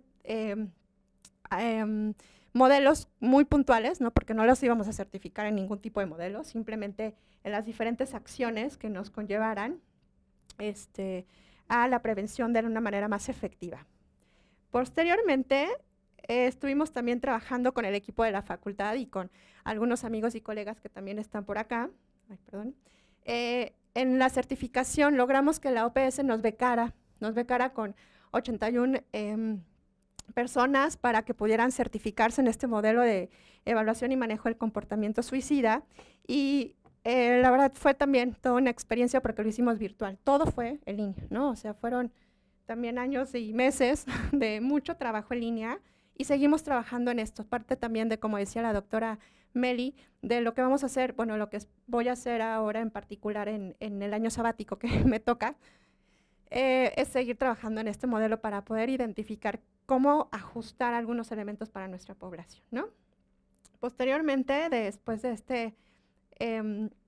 este curso, pues ahora nos hemos planteado cómo apoyar un poquito más en la formación de competencias para el personal especializado y no especializado, o sea, cualquier persona, o sea, cuáles son los principios centrales que deberíamos de conocer todos para aproximarnos a la prevención del suicidio. Entonces, ¿qué es lo que hemos estado haciendo? Pues planteando, y en eso es que ocupamos el resto de las horas cuando no estamos dando clase o cuando no estamos frente a grupo y en actividades de aquí, en programar junto con posgrado, la unidad de posgrado, que es quienes nos va a recibir, como todos estos cursos que tenemos de diferentes alcances, ¿no? O sea, esto es primero un diplomado que va a ser para todas las personas que no son especialistas, tutores, ustedes mismos, cualquiera de ustedes aquí, por ejemplo, podría tomar nuestro diplomado. Les invitamos a que luego se asomen por allí en todo lo que es educación continua, y así sucesivamente con este modelo que les presento estamos planteando la forma de capacitación escalonada para que tengamos pues mayores competencias, ¿no? en el cómo responder ante una situación de riesgo de suicidio. Entonces, para ir cerrando, ¿cuáles son algunas de las aportaciones que hemos tenido, a las que hemos aprendido también en conjunto desde la psicología clínica comunitaria? La primera es que no solo queremos evitar muertes por suicidio, lo que queremos hacer es primero entender qué es lo que está acompañando este comportamiento, porque esto es algo mucho más macro, no solamente es lo que le pasa al individuo, sino también qué ocurre en relación a su contexto, y con base en eso, ayudar a la propia comunidad a entender un poquito de cómo podríamos participar, no solo para evitar estas muertes, sino para construir vidas que sean valiosas. Porque cuando un adolescente te dice no tiene ningún caso seguir, habrá que cuestionarnos qué está pasando con su contexto y con su entorno y qué ha aprendido a lo largo de sus primeros años, como también, ¿no? En los preescolares, los escolares que han vivido en estos contextos. Queremos hacerlo desde una aproximación humana, compasiva, desde un abordaje colaborativo, no desde estas verticalidades de yo soy el experto y te voy a decir qué sí puedes y qué no puedes hacer, sino desde entender, ¿no? Más cercanamente, desde entender el dolor de la persona. Entonces, nuestro modelo y nuestros enfoques están centrados en las personas. Consideramos las características también de ellos, de sus familias, de sus contextos. Como les decía, no solamente es venir y replicar lo que se hace en otros países, en otros lugares, porque no queremos, ¿no? Hacer eso, sino queremos entender qué le pasa a nuestra gente desde la psicología situada, comunitaria, desde la psicología crítica, saber qué necesitan nuestros adolescentes, nuestros jóvenes adultos, ¿no? Un trabajo supervisado en equipos interprofesionales para el cuidado al cuidador, que es súper importante porque trabajar con este tema implica una gran complejidad de diferentes maneras, ¿no?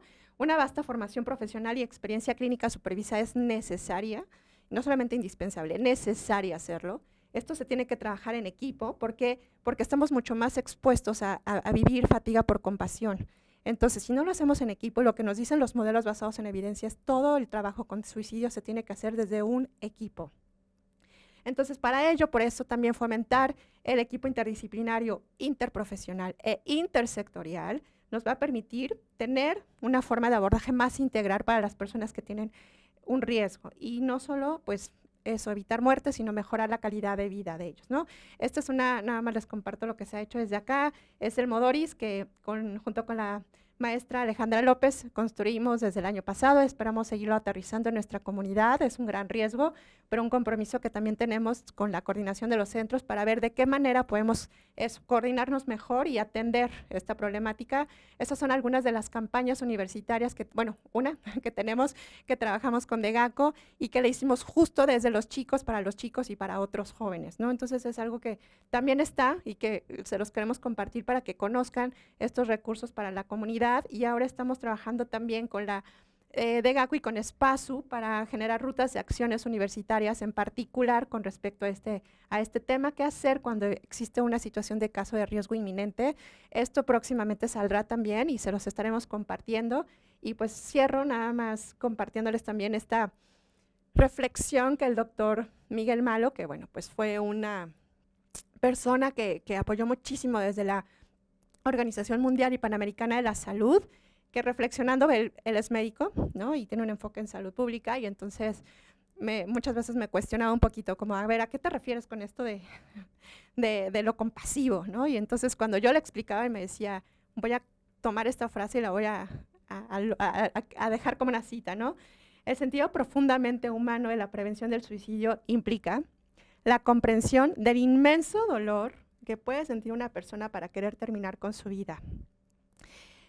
Esta es una problemática que requiere definitivamente seguir abordándose desde múltiples disciplinas, instituciones, perspectivas, para poder seguir tejiendo y construyendo mayores y mejores vías de prevención, de atención y tratamiento para lograr el bienestar de las personas. Muchísimas gracias. Eso sería todo.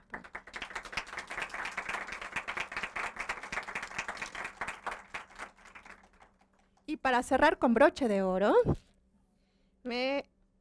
es sumamente gratificante presentar al doctor Isaac González Santoyo, que es el que nos hablará un poquito de su trabajo ahora. Gracias.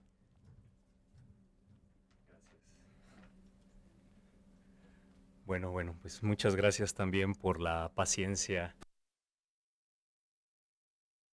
Tan diversos, pero que todos tienen un componente en común, que es tratar de identificar diferentes vías de conocimiento para resolver problemáticas pues, que no se pueden resolver de otra forma. Entonces yo voy a platicar un poco sobre lo que hacemos en el laboratorio de neuroecología cognitiva, que tiene un nombre un poco rimbombante por el neuroecología.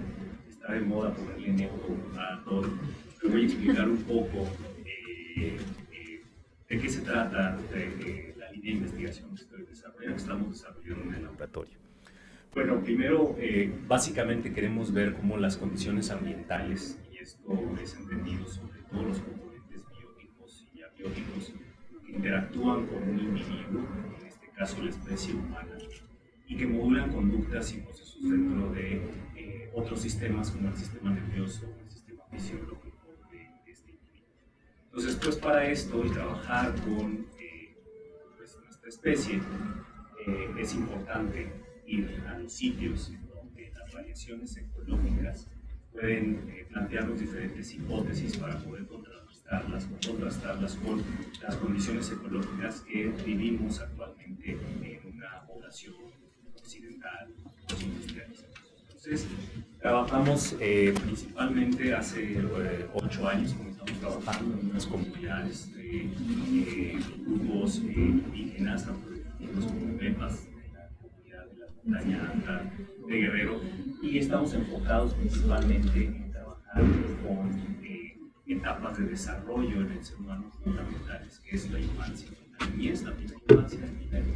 Entonces Entonces, en estas comunidades, en la montaña alta de Guerrero, tenemos trabajando ya 8 años, explorando diferentes componentes de las interacciones con los individuos bióticos, otras interacciones específicas, como por ejemplo la presencia de parásitos gastrointestinales. Cómo la presencia de parásitos gastrointestinales puede estar modulando las respuestas conductuales que pueden tener estos individuos bajo estas condiciones conductuales y contrastándolas con lo que tenemos en la ciudad. Otra de las características particulares que estamos trabajando en estas comunidades es justamente ver otro tipo de interacciones, como por ejemplo lo que en recientes años, hace 10 años a la fecha, ha tenido mayor importancia en la infancia sobre el funcionamiento y la salud de los niños, que es la llamada microbiota intestinal bacteriana. La microbiota intestinal bacteriana es un conjunto de microorganismos que han coevolucionado con el hospedero desde los orígenes de los como especie, y también coinciden con todo este desarrollo de los individuos a lo largo de toda su vida. Esta microbiota intestinal tiene diferentes funciones, no solamente a nivel metabólico, sino también tiene funciones que impactan o modulan los procesos cognitivos o procesos asociados al sistema nervioso, modulando estados de ánimo, como por ejemplo estrés, depresión, o patofisiologías crónicas degenerativas, como por ejemplo el Alzheimer, etc. Entonces nosotros estamos observando cómo las interacciones con los estilos de vida que presentan diferentes grupos étnicos en las poblaciones mexicanas pueden estar modulando la composición microbiana de estos microorganismos, y si esto pudiese tener una implicación sobre el funcionamiento del sistema nervioso.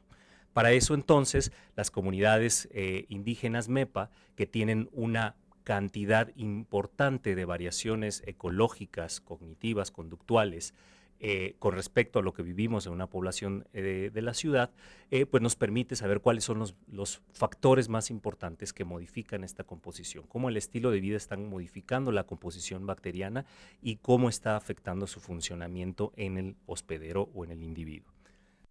Trabajamos otros componentes ecológicos en la Sierra de Huautla, Morelos. Esto tenemos un proyecto de CONACYT de Ciencia de Frontera sobre cómo estas características de estilos de vida, que ya no son indígenas, sino rurales, mestizos, pero con una variable como la presencia de metales pesados producto de la actividad minera en estas regiones, es una reserva de la biosfera, están modulando el microbioma intestinal, pero también otros procesos como por ejemplo las funciones ejecutivas y el funcionamiento dinámico del cerebro.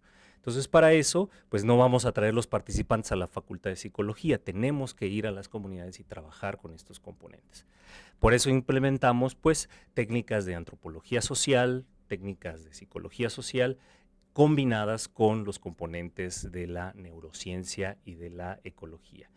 Estas unas fotografías que les compartimos, es en la comunidad de la Reserva de la Biosfera, en Huautla, Morelos, donde tenemos equipos de electroencefalografía para llevarlos a estas comunidades y determinar su funcionamiento dinámico cerebral medido a través de estas tecnologías.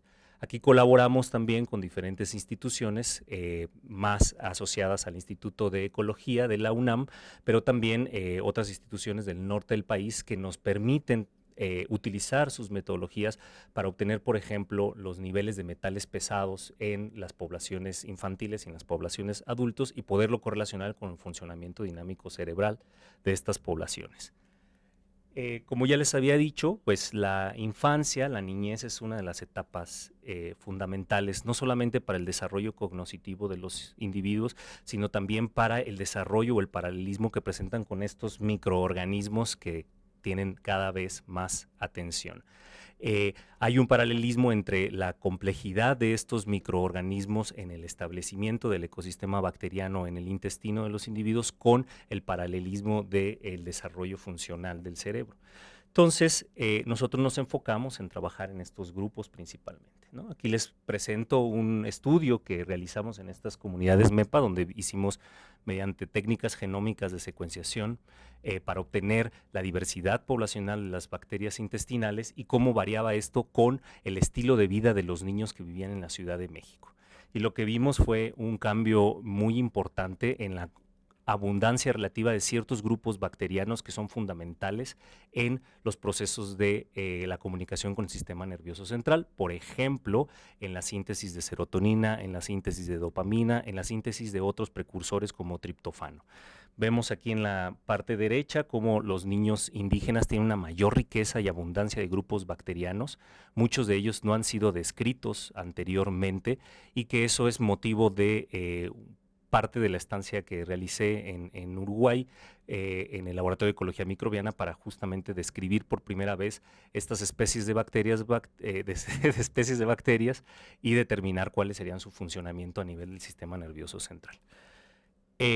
También estamos viendo cómo las perturbaciones de componentes ecológicos sobre este microbioma intestinal puede inferir en este funcionamiento dinámico cerebral, y para esto, por ejemplo, hicimos en este artículo una evaluación de perturbaciones por parásitos intestinales y cómo esto afecta a grupos bacterianos que están implicados en la presencia de depresión en poblaciones occidentales. Observamos que las perturbaciones ambientales, como por ejemplo la presencia de parásitos, tiene un mayor efecto en poblaciones adultas que en poblaciones infantiles, en estos grupos que son particularmente importantes en el estudio de la depresión, como Coprococcus y Dialister, ¿no?, en las redes de comunicación de estos individuos.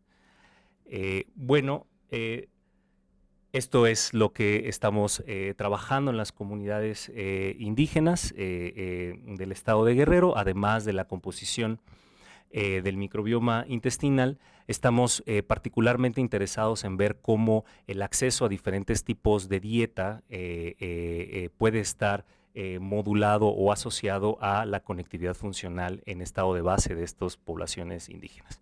Lo que hemos observado en estos artículos, por ejemplo, es que estas poblaciones indígenas, por las condiciones socioeconómicas en las que viven, tienen poco acceso a diferentes nutrientes que pueden ser básicos en ciertas etapas de la vida, como el acceso a proteínas y lípidos animales, cuyas condiciones en las cuales ellos están sobreviviendo son, al menos en todos el grupo que estudiamos que exploramos en este estudio, están 3 veces por debajo del consumo mínimo requerido de proteínas y lípidos animales. Y entonces estamos viendo si esta población, con estos bajos contenidos de lípidos y proteínas animales, tienen una asociación con la conectividad funcional del sistema nervioso.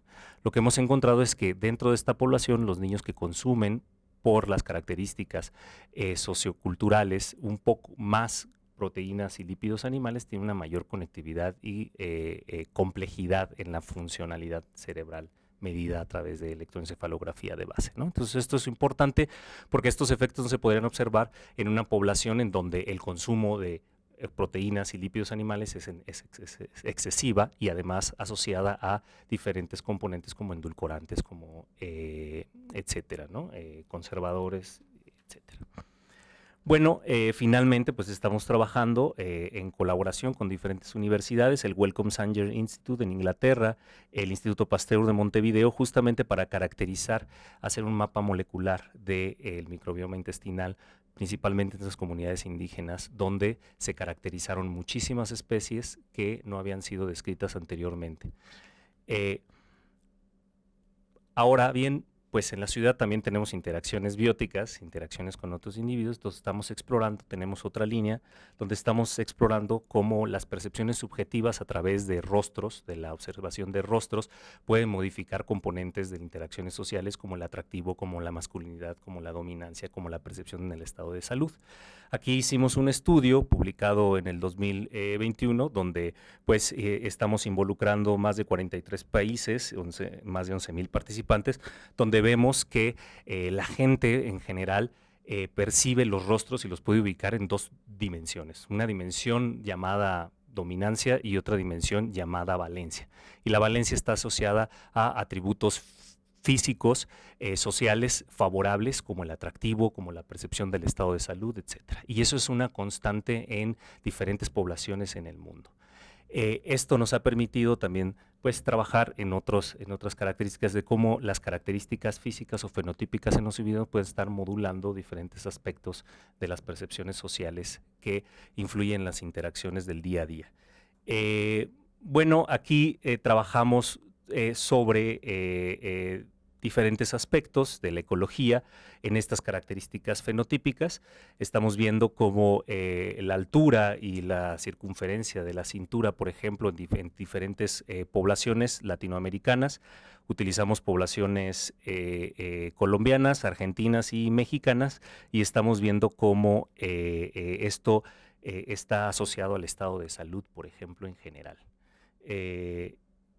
Bueno, lo que les platicaba de los mecanismos de percepción social, trabajamos sobre los efectos sociales de la pigmentación melánica, ¿no? No solamente el rostro nos informa características de la forma, sino también la coloración de la piel. Es uno de los componentes que más definen las características favorables o desfavorables sociales, y lo que nosotros estamos viendo en poblaciones mexicanas al generar estímulos faciales artificiales de grupos étnicos indígenas y grupos asociados americanos, europeos, que nuestra percepción, por ejemplo, en contextos favorables positivos como el atractivo, como el estado de salud, etcétera, están directamente asociados con nuestro color, con nuestra coloración de piel. En este experimento eso fue lo que comprobamos, y pues bueno, nos abrió otras preguntas para saber si nuestros mecanismos neurofisiológicos o de conectividad neuronal están asociados a estas percepciones subjetivas que tenemos, que quizá están desarrolladas a través de un aprendizaje histórico sociocultural desde procesos de conquista,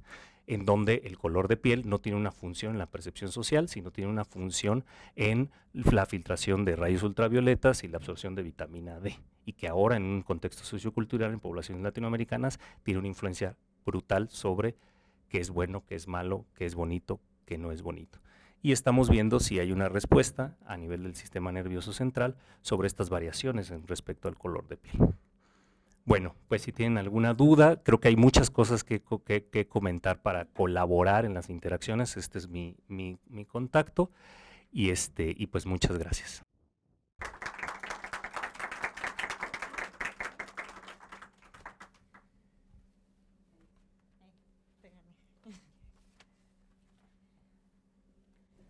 Ok, bueno, pues tenemos tiempo como para media pregunta. ¿Alguien tiene alguna pregunta, algún comentario? Supongo que aquí todas y todos estamos abiertos a que quienes son estudiantes se agreguen a los grupos de investigación. ¿No? Sí.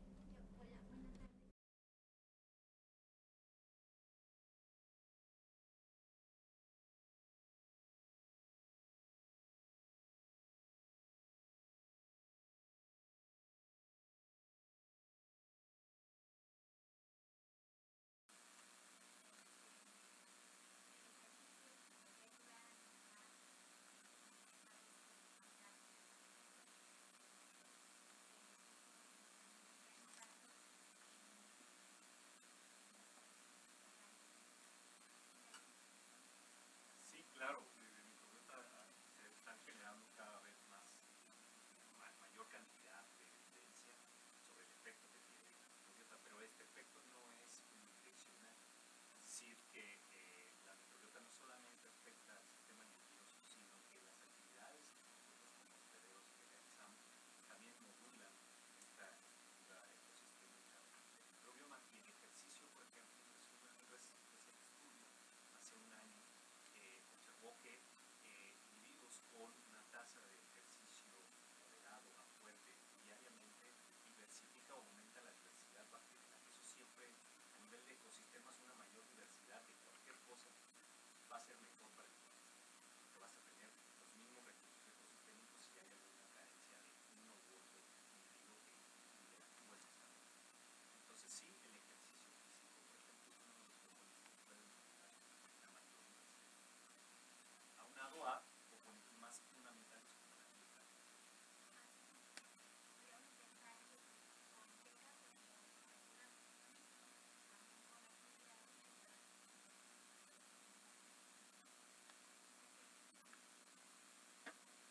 Ok.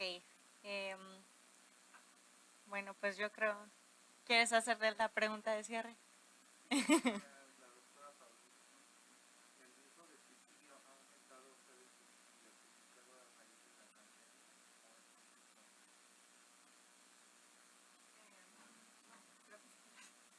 porque mi voz es muy...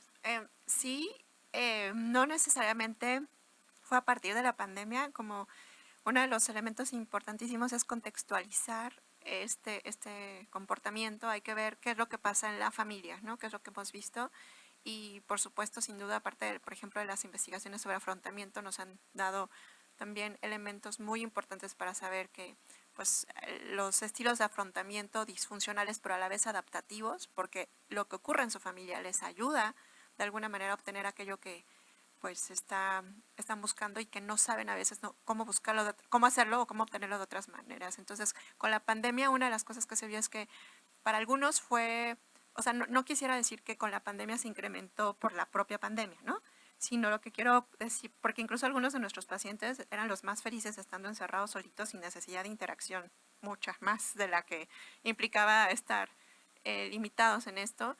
Entonces, no necesariamente fue algo negativo y no necesariamente aumentó con la pandemia, pero sí es cierto que hubo una clara evidenciación, no sé si está apropiadamente el término, pero como de ver de cómo se evidenció mucho la salud mental y el contexto en el que estamos, sumamente violento, ¿no? Es un contexto muy violento y todo lo que implica eso en materia de problemáticas de salud mental vinculadas con nuestra forma de enfrentar estas situaciones. Entonces, si no sé si es, no hay una respuesta así tan puntual, pero espero ayude a...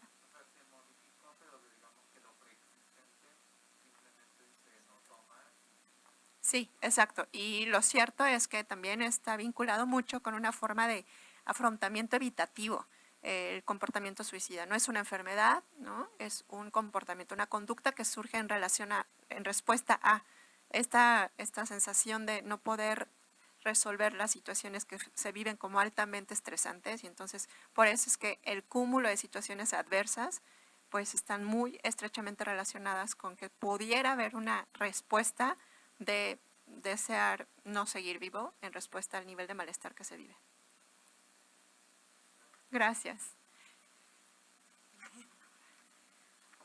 Bueno, pues entonces ya solamente para cerrar, les agradecemos la asistencia y creo que hubo algunas fallas en el audio en Facebook, espero que en la grabación mejoren. Y bueno, solo como a manera de resumen, pues estuvimos hablando de muchas cosas, ¿no? Entonces yo veo aquí ya de una vez la manera, nos pongo a colaborar. Pues puede haber, ¿no? Mucha posibilidad de colaboración en infancias, el tema del alimento, ¿no? Los alimentos, la comensalidad, las conductas prosociales. Y creo que también de alguna manera aquí todas y todos estamos interesados en la manera en la que los determinantes sociales están impactando en la salud mental, en la cognición, en el bienestar de los humanos y de los animales no humanos también. Muchas gracias y que tengan buena tarde.